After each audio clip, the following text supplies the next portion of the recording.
Hi guys, there seems to be pretty much no sector of the UK economy that hasn't been impacted by Brexit, and now we can add animation to that list.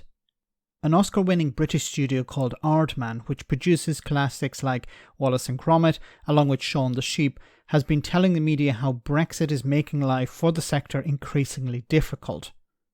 Sean Clarke, the managing director of the company, told The Guardian, "Children's television is suffering, and what's produced in this country will go off the edge of a cliff in the next couple of years, unless something is done."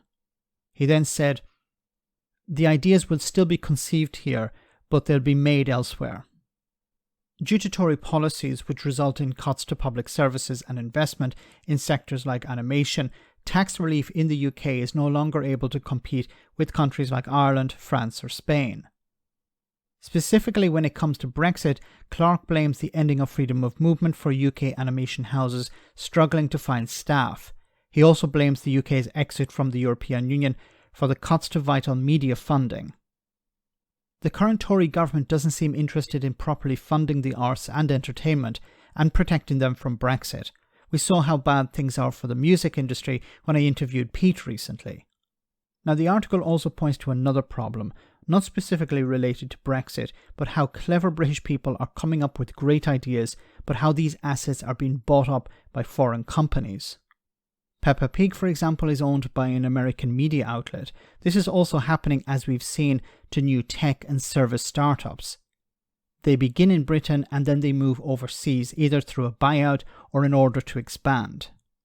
But while Brexit is harming the animation sector both directly and indirectly, the Tory government is making a conscious decision to hamstring it. Mr. Clarke explained how the Young Audiences Content Fund had been cut from £40 million right down to zero. This was originally forecast to create £320 million for the economy over the next 5 years, and would not just have created jobs for young people, but would have provided a cultural benefit of having UK-produced shows being made. So we have another day and another sector impacted by Brexit. In order to stop the rot, you need to get the Tories out. A new government needs to be brought in, and they should begin to properly fund sectors like this. Otherwise, other countries will benefit. Let me know in the comment section, guys, what you think about all of this. As always, your comments are greatly appreciated. Thanks a lot.